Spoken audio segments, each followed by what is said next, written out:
What's happening, everybody? It's the CKOtrainer.com week in review, and I'm here with my pitcher, Ben Napoli. We like to keep him. He's kind of like my co-host, and we like to give thanks to Ben because I got my new threads right here. I get most of my clothes from him, so I don't have to end up going to Old Navy or Abercrombie. Thanks, buddy. So let's talk about what we have for this week, and I'm just going to click on a blog if you'd like to follow along. We have currently our cell phones, this generation's cigarettes, with a very nice picture of Zach Morris's cell phone, which I enjoyed a lot. And it's just basing the question, are we believing that these things are completely harmless, much like the cigarette ad that I have at the bottom of the article, where people are openly encouraged. My father used to tell me stories where 2 or 3 doctors would recommend that you have a cigarette after a workout, or just insane things. And I laugh at that, and meanwhile I have my cell phone up to my head. Oh yeah, I'm doing the same thing with the cell phone that they were doing with cigarettes. It might be nothing, but there's really no evidence out there. I'm not going to stop using my cell phone. I do use the microphone wire though.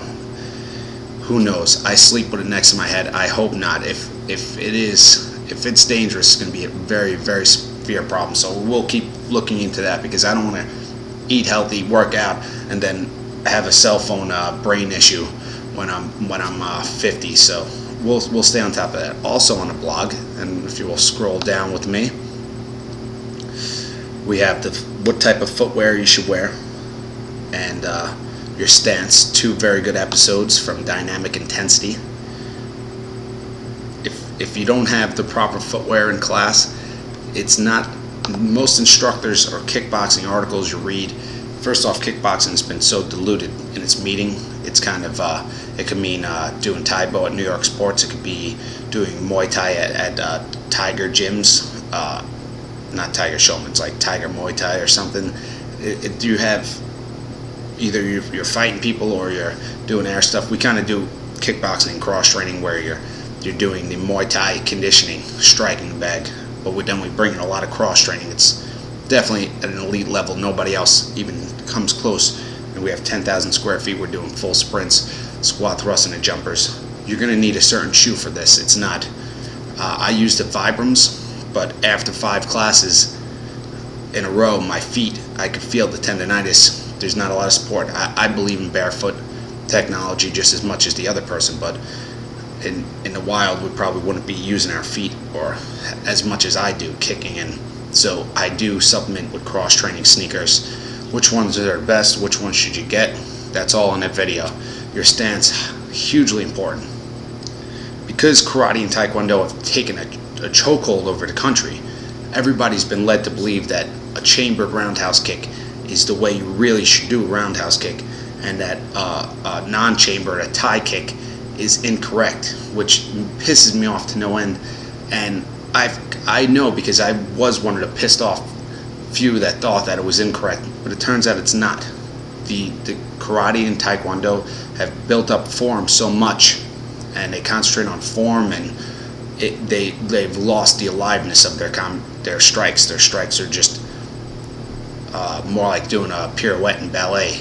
It's not an effective strike. Otherwise, they would use it in UFC or any kickboxing match.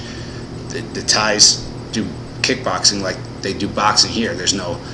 If you're doing boxing here, you don't get a yellow belt. You're either an amateur or a professional. Just like in Thailand, you're kickboxing. You either know how to kickbox, or you don't know how to kickbox. You don't start getting kickboxing certifications and black belts in kickboxing. They train. You'll walk into the gym. There'll be 20 bags. There'll be a ring. You do your conditioning 3 or 4 times a week. You do your sparring 2 or 3 times a week, and you'll be surprised they're not killing each other on the sparring either. They're just they're doing their mitt training, identical workouts that we're doing in Club KO. I believe it'll take off eventually when people start realizing the differences, but I digress. What else do we have? Stance important. You must check out that stance video. The situations fuck ups. I have to put things that are funny. I can't just stay serious the whole time. that Fedor Emelianenko striking training video is very, very good. If you do not check it out, you're silly, even if you're not an MMA fan, because Fedor does not just accept things to be true in his technique. For instance, I always have my right foot back. Well, I try to switch it up when I'm striking. So right foot back, dominant foot back. When I throw the cross, I'll push off the ball at a foot, which he'll do sometimes, but sometimes you'll see he steps his right foot past his left on his cross. He'll do completely unorthodox things, and they work. So it's good to look at it and say, why am I keeping my hand up, or why am I throwing my hook like this? You look at his technique and explanation of it, and you can apply it to your own kickboxing, whether you're a housewife doing it at home, or you're an MMA fighter. You should explore all. Don't take anything for complete truth. There's always another way to do it. And if you look at the Russians, now kettlebells are popular. Now Sambo is popular. 10-20 years ago, if you were doing kettlebells in this country, they would have, as a personal trainer, they probably would have, well, they don't have a disbar, but they would have disbarred you. They would have kicked you the hell out of here, because they would have said that's way too dangerous. The Russians just do, they don't protect the lower back the way we do on their exercises. We'll put belts on our back. Oh, we got to protect the back this way. You can't. The Russians just do the craziest stuff, and somehow it seems to work. So I guess we should look at what they do and see if there's ways to improve on it. And that video is perfect for that. Let's see what else we got. We have my shameless plug for the kickboxing, the cross training, and the newly out, the 20-minute kickboxing cross training fusion, which is fantastic. It's just kickboxing, weights, push-ups, calisthenics, mountain climbers. Studies show that if you supplement your training with 20-minute, 30-minute workouts on top of what you're doing now, you do 2 or 3 20, 30-minute workouts per week, you're going to burn 600 extra calories that week. Compounds into 1,200 calories and 2,400 calories when you're looking on a month. A year later, you'll be 15 or 20 pounds lighter. So that's the initial idea behind these workouts, was to give you something quick, easy, effective that you can do at night. I don't want to hear excuses. At this point, you're either going to make it happen, or you're going to be coming back in 20 to 40 and saying, Mike, I don't know, what should I do? I don't know what to eat, I don't know what to work. Now you just put in your headphones, you can do it anywhere. That was the idea. You don't need your DVD player, you don't need your TV. You put it on your headphones, you go to a park, you go to the gym, you go in the basement, you could do it in your bathroom. My bathroom's 2.5 feet wide, so I can't do it in mine. But you could do it anywhere. So that's Wilson, James, Dave, Legacki, anybody. You can do it anywhere. You don't have to wait for me to give you a detailed workout program. You have it. It's simple. It's easy. It's on iTunes. What else do you want me to do for you?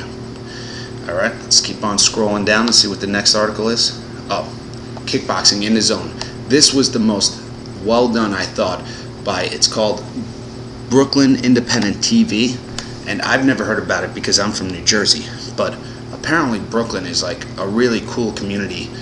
They'll do so many creative things, and I hate the city, but anytime I go to visit the Brooklyn area, and we go to the CKOs in Brooklyn, people are just fantastic, and they're very multicultural, very creative. Music, television, photography, even their workouts are creative. You see just the weirdest one-off things there, and this Brooklyn Independence TV captures it all and refines it. The way they shoot it, it was more interesting than anything I've seen on regular TV, which is not even as good anymore. So check that out. It's definitely worth the 2 minutes. Let's see, pesticides on your food. Pesticides, as you know, married to Christy, right here. That's how I know Ben over here. Christy and I will be in an internal debate on the pesticides, the food. I don't particularly believe just because things are more expensive, they'll be better for you or safer, and it's proven to be true. However, you need to be careful on what food you're eating, what they're putting on the food. I try to avoid pesticides as much as possible.